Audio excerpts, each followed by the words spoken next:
Bonjour. Merci d'être resté là. Ça fait plaisir de vous revoir ce matin. Le Seigneur puisse bénir sa parole. Tantôt, j'ai parlé de notre Nicole qui est avec le Seigneur maintenant. Et puis, il me semble de la voir dans les parvis éternels en train de chanter le cantique qu'on a chanté ensemble. Et j'ai pensé de faire, ça va être mentionné dans les annonces à la fin de la réunion aujourd'hui, mais j'aimerais le mentionner tout de suite. Si vous ne vous êtes pas encore inscrit pour le déjeuner de l'espoir, quelle date? 19 novembre. Le 19 novembre qui vient, là. Inscrivez-vous auprès de Marcel ce matin. C'est Alain Saint-Louis, notre fils, et son épouse Carole qui vont apporter leur témoignage. Et je sais qu'Alain, je l'ai vu, on l'a vu en fin de semaine, il va nous parler un peu du témoignage de Nicole. Et aussi, Alain a été élevé dans un foyer où le pasteur ou l'ouvrier, l'évangéliste, a passé par des épreuves dans l'œuvre, soit les persécutions ou la privation. Alors, il va pouvoir vous en parler. Puis aussi, il a fait partie d'un groupe de jeunes qui faisaient de la musique. Je ne sais pas s'il y en a qui se souviennent de cette époque-là. Donc, il va pouvoir s'adresser aussi à toutes les générations, je pense. Il a 52 ans.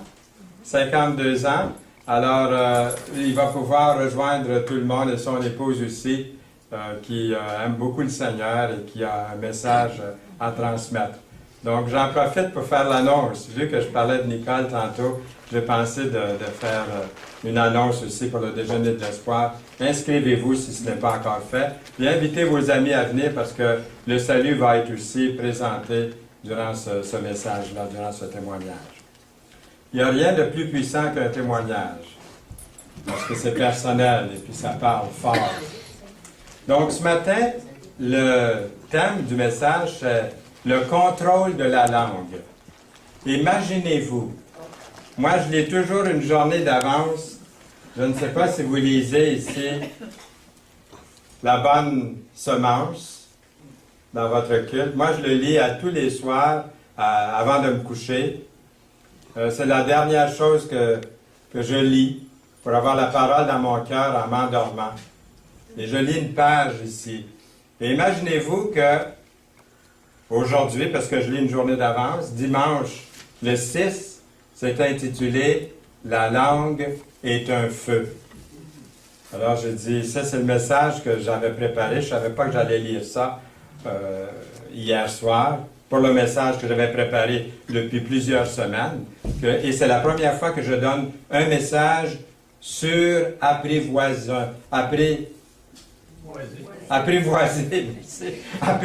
la langue, le contrôle de la langue. Donc, je vous lis ça comme introduction parce que je trouvais ça tellement bon.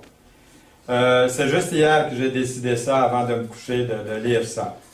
La langue est un feu. Aucun homme ne peut la dompter. C'est un mal plein d'un venin mortel. Vous pouvez le croire, c'est écrit dans Jacques, chapitre 3, les versets 6 à 8. Dans le proverbe, qui garde sa langue, sa bouche et sa langue, garde son âme de détresse.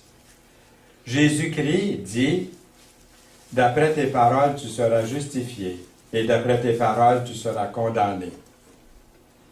La langue, source de mots.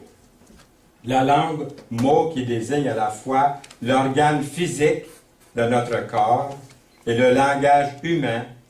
Par son moyen, nous exprimons avec des mots nos sentiments, nos émotions. Nous communiquons nos paroles et nos paroles ont un rôle fondamental dans nos relations avec les autres. La Bible le souligne avec des expressions fortes.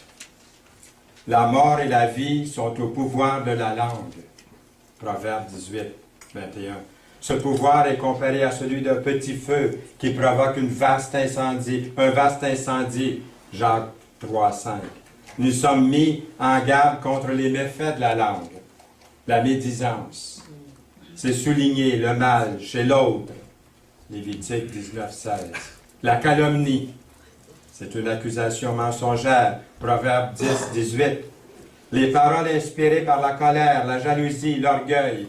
Éphésiens 4, 31. les paroles mensongères, Zacharie 8, 17, les plaisanteries douteuses et grossières, Éphésiens 5, 4, les paroles blessantes, Proverbes 12, 18.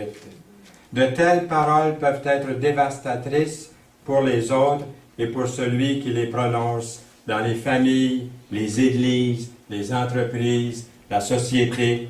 Tenir sa langue en bride, c'est veiller régulièrement sur nos paroles pour qu'elles soient agréables à notre Dieu. L'amour n'est pas envieux, l'amour ne se vante pas, il ne s'enfle pas d'orgueil, il n'agit pas avec inconvenance, il ne cherche pas son propre intérêt, il ne s'irrite pas, il n'impute pas le mal, il ne se réjouit pas de l'injustice, mais se réjouit avec la vérité. Vous avez deviné le passage 1 Corinthiens, chapitre 13, les versets 4 à 6. Et puis, c'était le message qui était préparé. Je n'avais aucune idée, voilà, ce matin. Je pense que, est-ce que c'est une coïncidence? Non. Moi, j'aime tellement les coïncidences qui viennent du Seigneur comme ça. Et puis, ça m'a parlé beaucoup. Et c'est avec tremblement, je pense, que j'apporte un message sur ça. Pour la première fois que j'apporte un message sur apprivoiser la langue, contrôler notre langue. Et nous avons des exemples. Vous reconnaissez ça? Oui. Est-ce qu'on dit Gerber ou Gerber? Gerber. Lorsque Gerber a commencé à vendre des aliments pour bébés en Afrique, ils ont utilisé le même emballage qu'on utilise ici en Amérique, avec ce petit bébé mignon là sur l'étiquette. Et plus tard, ils ont découvert que dans les entreprises en Afrique, systématiquement, eux, là-bas, mettent des photos sur l'étiquette de ce qui est à l'intérieur. Puisque la plupart des gens ne savent pas lire. Alors pour eux autres, c'était des bébés qui avaient à l'intérieur de ces pots-là. Vous voyez comme c'est important, le langage, la bouche, la langue, ce qu'on dit, ce qu'on décide. Coca-Cola. Est-ce qu'il y en a qui ne connaissent pas Coca-Cola ici? Coca-Cola a débuté en Chine. Ils ont nommé le produit pour que ça sonne comme Coca-Cola. Sauf que ça sonnait mal. Quand on le prononce, le seul problème, c'est que les caractères utilisés signifiaient mordre dans un tétard de cire. Ça ne donne pas tout à fait le goût de boire un coke. Ils ont ensuite changé pour un ensemble de caractères qui signifie bonheur dans la bouche. Alors maintenant, on ne peut pas parler de Coke sans Pepsi. Hein? On dit que les Québécois sont des gros buveurs de Pepsi. C'est unique au monde. Les gens partout boivent du Coke. Ici au Québec, on boit du Pepsi. Hein? Probablement que je parle à des gens qui boivent du Pepsi plus que le Coke. Alors, lorsque Pepsi a commencé à commercialiser ses produits en Chine, il y a quelques années, ils ont traduit leur slogan « Come alive with the Pepsi Generation ». En français, ça revient à dire « Revivez avec la génération Pepsi ». Mais traduit en chinois, assez littéralement, ça donne ceci. Pepsi ramène vos ancêtres de la tombe. Ça ne nous donne pas le goût de boire du Pepsi non plus. Alors c'est important ce qu'on dit, la manière qu'on le dit aussi. On dit que la politesse des prédicateurs ou des orateurs, c'est leur parler. Donc il faut se faire comprendre. Est-ce que vous me comprenez en arrière? Oui. Alors ce matin, on a un bon micro. Je peux venir même vous trouver et vous parler personnellement. Ça, j'aime ça. Parce que j'étais toujours pris en arrière de cette affaire-là, ici. Là. Et là, on peut bouger, on peut circuler, et puis on peut s'entendre, on peut se parler entre deux yeux. Donc, premièrement, notre texte commence par un avertissement. Dans le verset 1, chapitre 3, si vous regardez, si vous avez vos Bibles, vous pouvez lire avec moi ou le regarder ici. Mes frères, qu'il n'y ait parmi vous, mes frères, un grand nombre de personnes qui se mettent à enseigner. Car vous savez que nous serons jugés plus sévèrement. crois que Jacques ici nous parle d'abord, puis aussi il parle à ceux qui veulent enseigner ou qui s'affirment comme enseignants et qui pourtant peut-être devraient réfléchir un peu avant de se lancer dans un tel ministère.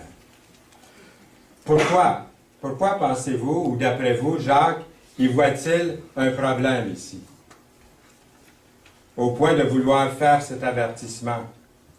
Tout d'abord, l'adversité semble attirer beaucoup de conseillers et d'enseignants, entre guillemets, là, qui souhaitent nous instruire sur les façons sur lesquelles nous souffrons, ou nous sommes éprouvés, ou peu importe. Nous le voyons dans le livre de Job, vous vous souvenez, où ses 3 amis persistent à essayer de convaincre Job. Job, lui, qui était un homme de bien, qu'il souffre à cause d'un péché non confessé dans sa vie. Alors il s'acharne auprès de Job pour lui dire, ça se peut pas, tu dois avoir un péché dans ta vie qui n'a pas été confessé, c'est pour ça que tu souffres. Oui, on l'accusait en même temps. Et à la fin, Dieu réprimande les 3 hommes. Dieu leur dit, vous n'avez pas parlé de moi avec droiture, comme l'a fait mon serviteur Job, dans 42:7 de Job. Deuxièmement, dans les Actes, dans Acte 20, nous retrouvons Paul avertir les anciens de l'Église d'Éphèse. Écoutez bien ceci dans Acte 20:30. Il s'élèvera du milieu de vous des hommes qui enseigneront des choses pernicieuses pour entraîner les disciples après eux. Troisièmement, il y avait un problème particulier au sein du judaïsme concernant ceux qui voulaient devenir des enseignants. Oui, il y avait un petit problème là qui existait, mais je dirais assez gros problème. Dans Matthieu 23:6, ils aiment la première place dans les festins et les premiers sièges dans les synagogues. Ils aiment être salués dans les places publiques, à être appelés par les hommes Rabbi, Rabbi. Et le but de cette recommandation, 1 Timothée 1:5, c'est un amour venant d'un cœur pur, d'une bonne conscience et d'une foi sincère. Quelques-uns, s'étant détournés de ces choses, se sont égarés dans de vains discours. Ils veulent être docteurs de la loi, et ils ne comprennent ni ce qu'ils disent, ni ce qu'ils affirment. Les scribes et les pharisiens étaient désireux de devenir enseignants, parce que cela leur a donné un statut particulier. Alors c'est pour ça que nous, les enseignants, et j'en fais partie aussi, nous serons jugés plus sévèrement. Jacques 3:1. Pourquoi? Il y a au moins 2 raisons que Jacques ne donne pas dans son épître, et que j'aimerais souligner, qu'on retrouve ailleurs.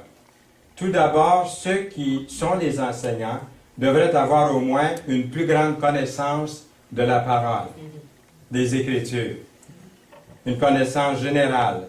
Ils sont plus responsables que les autres. Alors c'est bon d'être formé. Je me rappelle en 1959, j'avais un grand désir d'aller dans l'œuvre. Il y a beaucoup de personnes qui m'encourageaient d'y aller tout de suite. Et puis, on était prêts à prier pour moi, puis à me soutenir. Vas-y, tel quel. Mais j'avais la ferme conviction qu'il fallait aller se préparer. Il y en a qui vont aller dans une école biblique pour se préparer. D'autres vont aller auprès de quelqu'un d'autre, un enseignant. Ils vont recevoir une formation. Ou dans des églises où il y a différents cours. Comme ici, c'est arrivé, on a eu des cours, différents cours. Les gens vont participer. Ils vont accroître leur connaissance biblique. Et puis, ils vont être prêts à rentrer dans un service pour le Seigneur. Mais je me rappelle que j'avais cette ferme conviction d'être formé. Et puis, Yolande et moi, nous sommes entrés à Bethel. On avait déjà un enfant, Alain. Il est né en 59. On avait déjà un petit bébé. Mais on était convaincus que le Seigneur nous appelait. Et l'Assemblée priait pour nous. Et nous avons été recommandés à l'œuvre. Et nous sommes allés étudier la parole. Donc, je vous donne un exemple personnel. C'est pas comme ça pour tout le monde. On peut recevoir une très bonne formation d'une autre façon. Mais ce que je veux souligner, vous l'avez bien compris, il faut connaître la vérité, il faut connaître la parole avant d'ouvrir la bouche puis de commencer vraiment un ministère d'enseignant. On demandera beaucoup à qui l'on a beaucoup donné. Et on exigera davantage de celui à qui l'on a beaucoup confié, dans Luc 12, verset 48. Nous serons tous jugés. Maintenant, pas seulement les enseignements, mais chacun de vous, moi, le premier, nous allons tous être jugés selon nos paroles. Le Seigneur dit, je vous le dis, au jour du jugement, les hommes rendront compte de toute parole vaine qu'ils auront proférée, car par tes paroles, tu seras justifié, et par tes paroles, tu seras condamné. Dans Matthieu 12, versets 36 et 37. C'est une bonne raison pour laquelle nous devons maîtriser notre langue. Puis on a l'expression rouler sa langue 7 fois. Et puis il y en a qui roulent plus. Ils ont appris que c'était important. Et nous avons ici ce verset, en retournant à notre contexte de ce matin. Nous bronchons tous de plusieurs manières. Si quelqu'un ne bronche point en parole, c'est un homme parfait, capable de tenir tout son corps en bride. Si nous mettons le mors dans la bouche des chevaux pour qu'ils nous obéissent, nous dirigeons ainsi leur corps tout entier. Et on comprend bien pourquoi maîtriser notre langue ne veut pas dire qu'enfin on a le contrôle sur les autres. C'est pas ça que ça veut dire. Parfois, nous ressentons le besoin de dire à peu près tout ce qui nous passe par la tête. Et souvent, ceux qui vont faire ça, ils vont dire « Ben moi, je dis ce que je pense. » Oui, mais ils n'ont pas raison de toujours dire ce qu'ils pensent puis ce qui leur passe par la tête. Ce n'est pas toujours bon. Nous devons prendre conscience de l'impact que ça peut jouer sur les autres, que ça peut avoir sur les autres, que nos paroles peuvent avoir sur notre communauté, notre Église, notre famille. Puis il y a aussi nos écrits. Les écrits, je dirais, vont même un peu plus loin, puisqu'on dit les écrits restent. Donc les écrits, souvent, ont plus de conséquences même que les paroles qui s'envolent.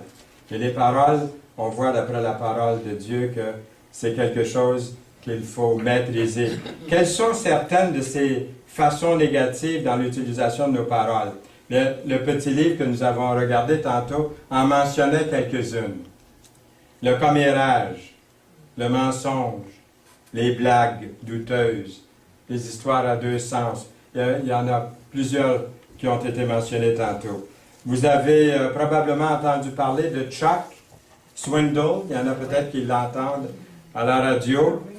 Il raconte qu'il a vu une pierre tombale dans un cimetière en campagne, en Angleterre, sur laquelle il était écrit « Ici repose pour l'éternité Arabella Young, qui le 24e jour du mois de mai a commencé à retenir sa langue. » Je pense que nous pouvons tous admettre que Arabella Young a commencé à tenir sa langue un peu trop tard. Si nous mettons le mort, nous avons lu, dans la bouche des chevaux pour qu'ils nous obéissent, nous dirigeons ainsi leur corps tout entier. Voici même les navires qui sont si grands et que poussent des vents impétueux sont dirigés par un très petit gouvernail au gré du pilote. Alors, premièrement, ma langue me dirige vers où je vais. Où est-ce que votre langue vous dirige, votre bouche, votre parler?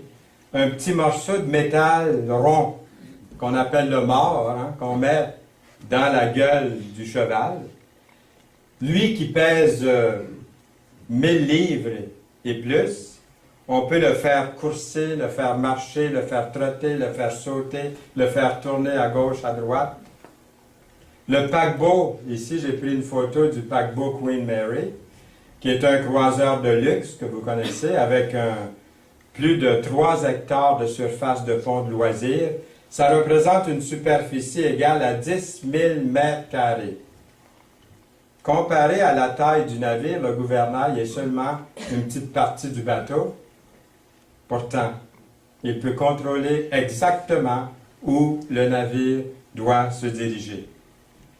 Les paroles que vous utilisez, la façon dont vous les utilisez, va en grande partie orienter votre vie, influencer vos amis, votre vie de couple, votre vie de famille, même vos relations de travail ou votre profession. Jacques 3,5, de même la langue est un petit membre et elle se vante de grandes choses. Voyez comme un petit feu peut embraser une grande forêt. Vous voyez les images que Jacques nous donne pour nous faire comprendre quelque chose de sérieux. La langue est aussi un feu. C'est un monde de l'iniquité. La langue est placée parmi nos membres, souillant tout le corps et enflammant le cours de la vie, étant elle-même enflammée par la géhenne. Toutes les espèces de bêtes, d'oiseaux, de reptiles, d'animaux marins sont domptés et ont été domptés par l'âme. Mais la langue,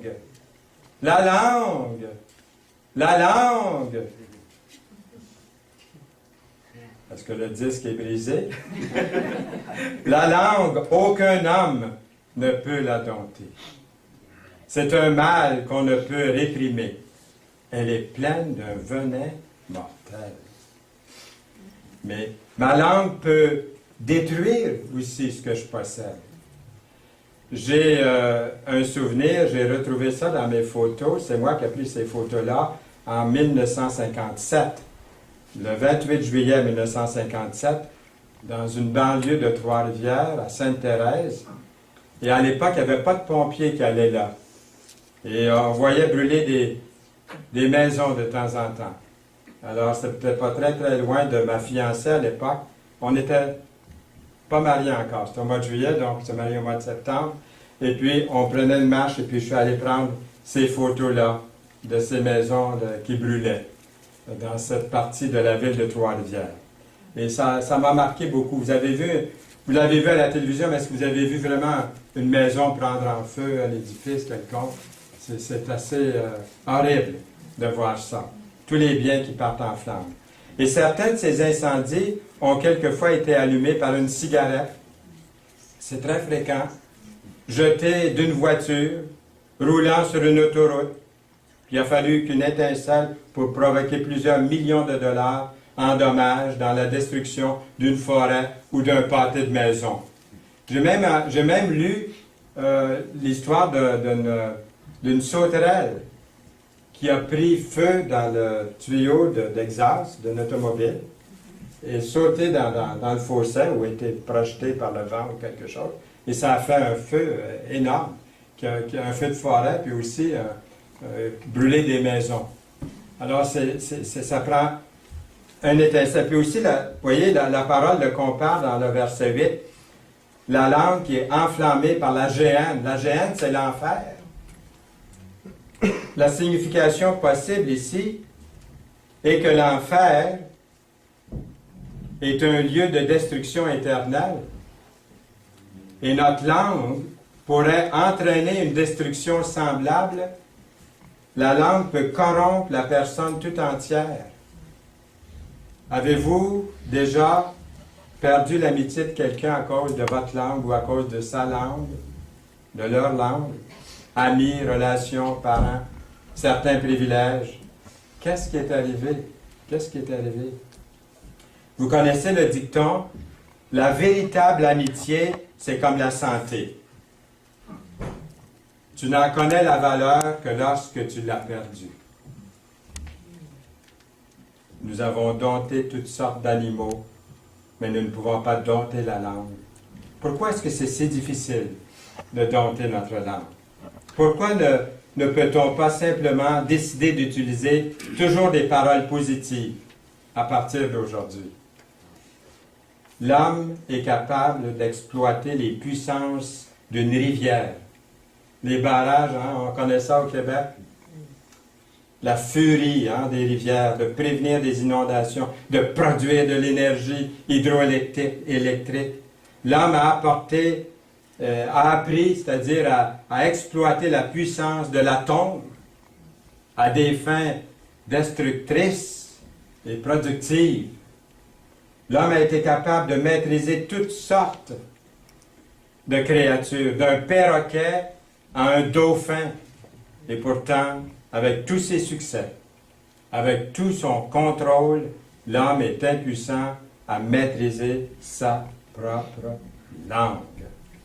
Si la langue pouvait être contrôlée, le corps tout entier pourrait être contrôlé, maîtrisé. Mais la question, c'est que la langue est comme un feu de forêt. Et c'est bon qu'on puisse le voir en image, c'est une comparaison de ma langue, de votre langue. Comme un feu de forêt qui fait rage, est totalement hors de contrôle, incontrôlé.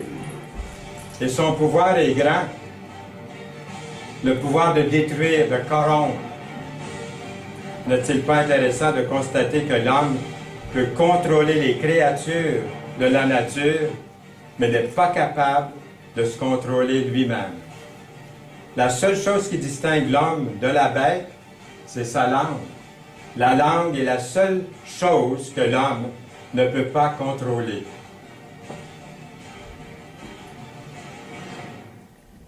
Et Jacques nous dit que la langue, c'est un mal qu'on ne peut réprimer, la dompter, la faire obéir, au verset 8 du chapitre 3. Le mot réprimer se trouve ici, qui veut dire qu'on ne peut la contrarier, ou la brider, ou la calmer, ou la modérer, ou la freiner, ou maîtriser. L'image est semblable à un serpent qui est agité et qui s'apprête à frapper de son venin de sa victime. Ça nous donne une idée de la puissance de destruction meurtrière de la langue, si elle n'est pas sous contrôle. Aussi triste que cela puisse être. Quand j'ai fait l'étude, je me suis dit, c'est incroyable, je n'aurais jamais pensé que c'était aussi sérieux, aussi fort, aussi malin, aussi méchant, cette langue, si elle n'est pas sous contrôle. Et de la même bouche, on peut produire à la fois la bénédiction et la malédiction. Aussi différents que ces deux mots-là puissent l'être.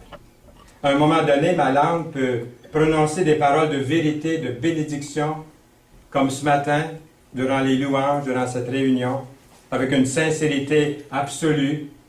Puis quelques instants plus tard, elle peut parler de quelque chose de terrible, de quelque chose de mauvais. Nous pouvons voir cette vérité illustrée dans la bouche de l'apôtre Pierre. Ça vaut la peine de le lire ici, dans Matthieu 16. Jésus, étant arrivé dans le territoire de Césarée de Philippe, demanda à ses disciples, « Qui suis-je au dire des hommes, moi le Fils de l'homme? » Ils répondirent, « Les uns disent que tu es Jean-Baptiste, les autres Élie, les autres Jérémie, ou l'un des prophètes. Et vous, leur dit-il, qui dites-vous que je suis? » Simon-Pierre répondit, « Tu es le Christ, le Fils du Dieu vivant. » Là, on pourrait tous applaudir, hein, puis crier, « Hourra, bravo Pierre, wow! Tu as confessé le nom du Seigneur. » Jésus, reprenant la parole, lui dit, « Tu es heureux, Simon, fils de Jonas, car ce ne sont pas la chair et le sang qui t'ont révélé cela, mais c'est mon Père qui est dans les cieux. Et moi je te dis, Jésus continue,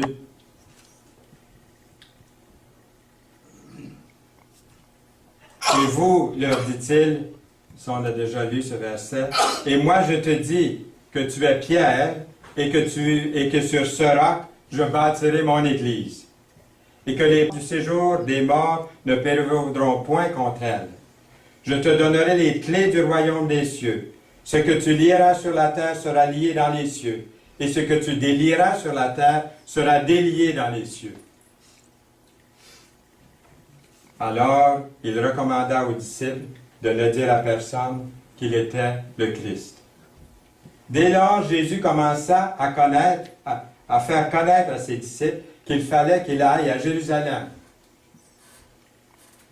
qu'il souffre beaucoup de la part des anciens, des principaux sacrificateurs et des scribes, qu'il soit mis à mort et qu'il ressuscite le troisième jour.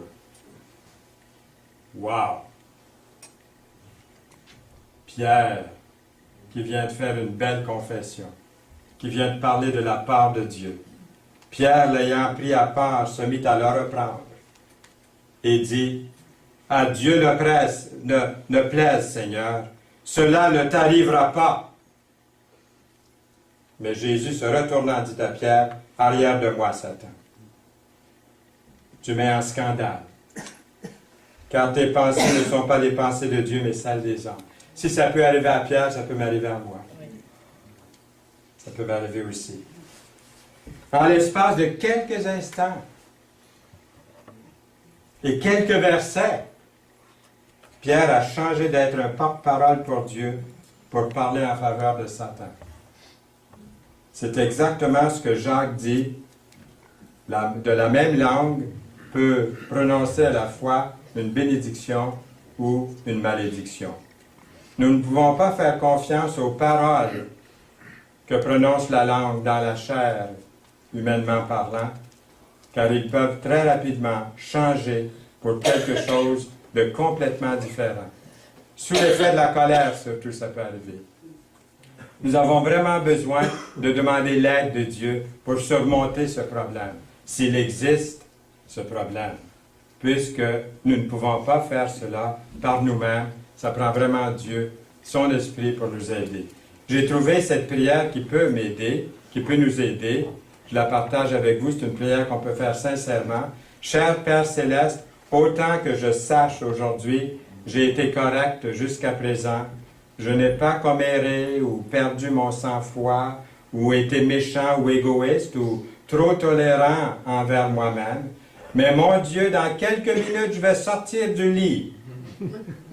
Et par la suite, je vais avoir besoin de toute l'aide possible que tu pourras m'apporter.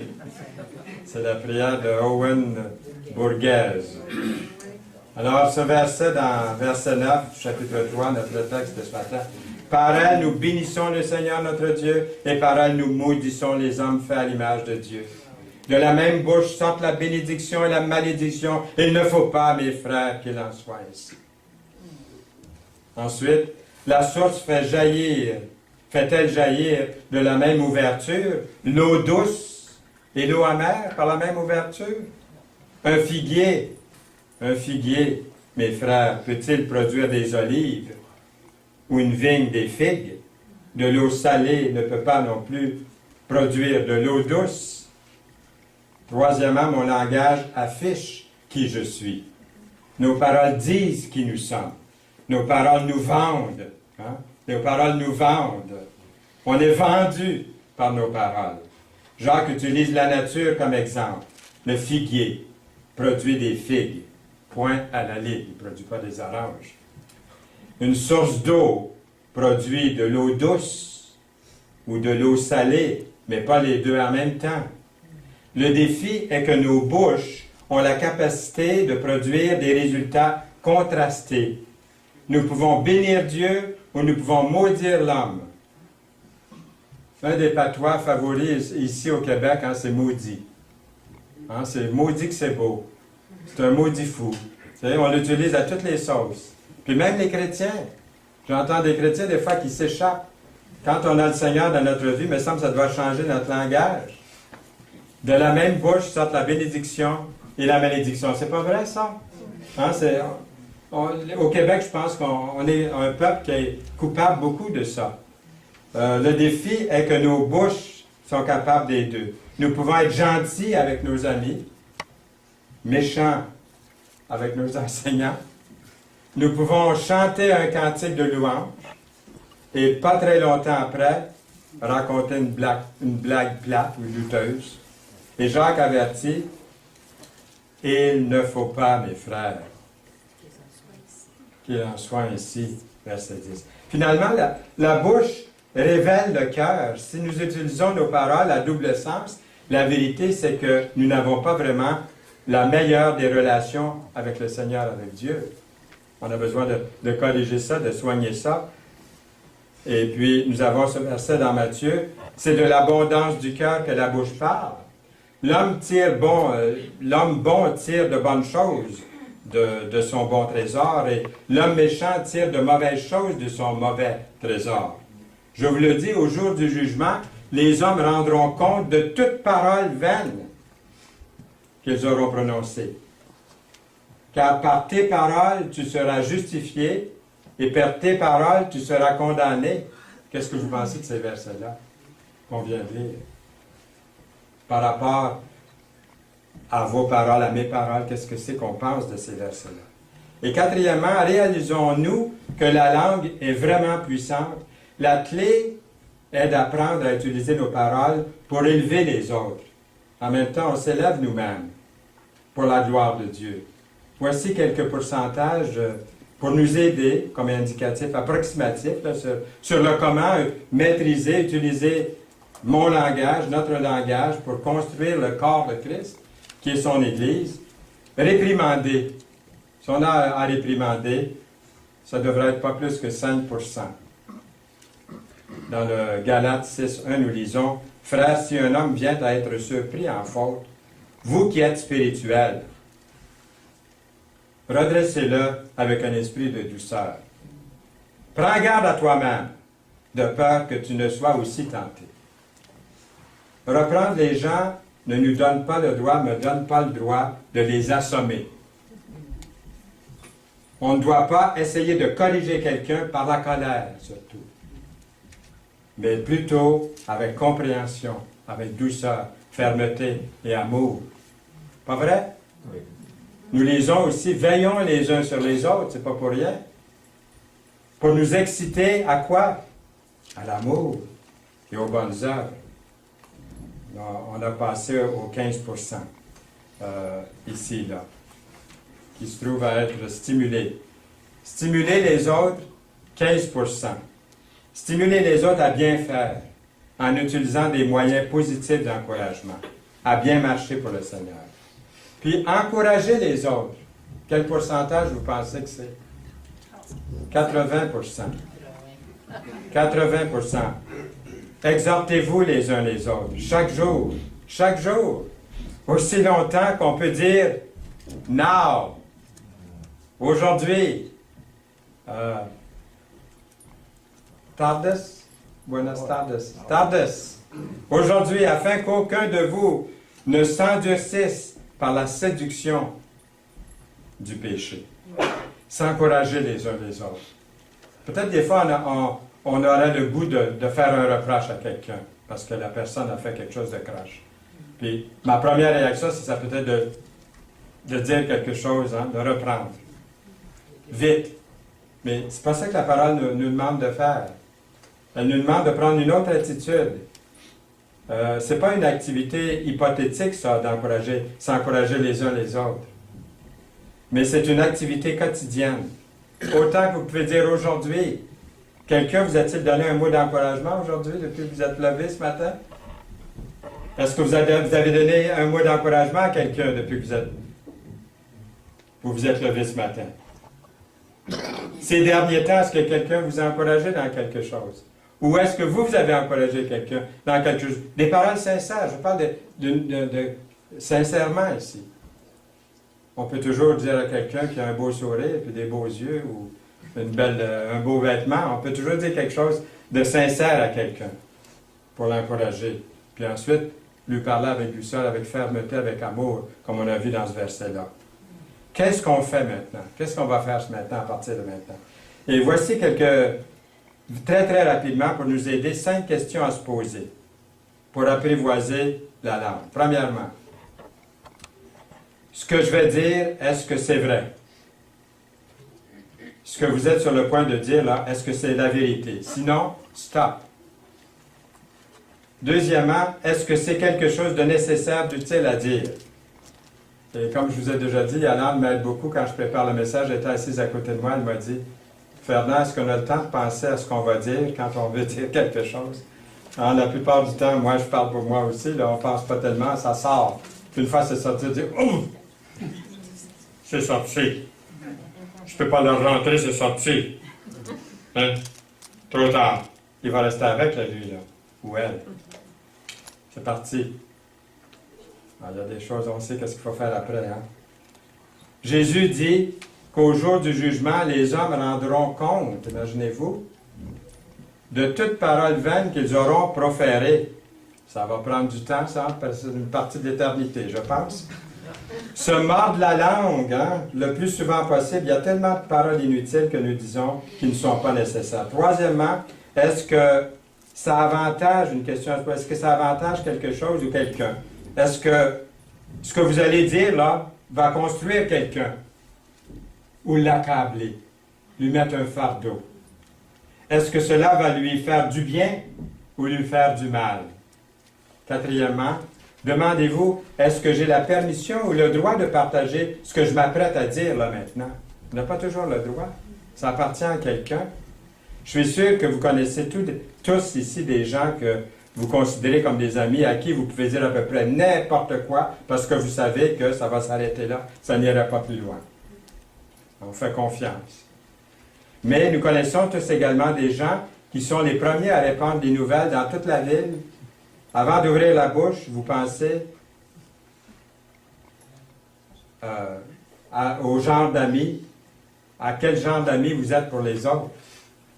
La parole de Dieu nous donne le moyen par excellence d'échapper au jugement de Dieu. Celui qui croit en lui n'est point jugé. Mais celui qui ne croit pas est déjà jugé parce qu'il n'a pas cru au nom du Fils unique de Dieu. Voyez, j'arrive au salut ici, puis s'il y avait quelqu'un ici ce matin qui a entendu le message, qui n'a pas l'assurance de son salut, il dit, « Moi, je suis perdu. Ma langue m'a vendu. Je suis vendu par ma langue. Il n'y a pas d'espoir pour moi. » Peut-être quelqu'un pense ça. Celui qui croit en lui n'est point jugé. Mais celui qui ne croit pas est déjà jugé parce qu'il n'a pas cru au nom du Fils unique de Dieu. Jésus a porté toutes nos fautes, tous nos péchés à la croix du Calvaire. Le sang de Jésus, son Fils, nous purifie de tout péché. Et si nous confessons nos péchés, il est fidèle et juste pour nous les pardonner et pour nous purifier de toute iniquité. Ça comprend la parole, hein, ça comprend le mensonge, ça comprend le commérage, toute iniquité. Mais à tous ceux qui l'ont reçu, à ceux qui croient en son nom, qu'est-ce qu'il fait? Il leur donne le pouvoir de devenir enfants de Dieu. Jean 1,12. Les paroles d'encouragement sont une partie tellement importante de l'édification du corps de Christ. Demandons à Dieu l'aide nécessaire pour contrôler notre langue, à bien l'utiliser pour le meilleur. Amen. Amen. Seigneur, merci pour ta parole, cette parole de vérité dans Jacques. Et nous te prions, Seigneur, de nous donner une bonne journée, une bonne semaine devant nous. Et nous te prions, Seigneur, que nous puissions maîtriser cette langue, cette bouche qui parle pour toi et qui parle aux autres, qui parle pour nous-mêmes aussi, qui lit ta parole, qui proclame la vérité. Seigneur, que nous puissions être maîtrisés par toi, selon ta volonté. Au nom précieux de Jésus. Amen.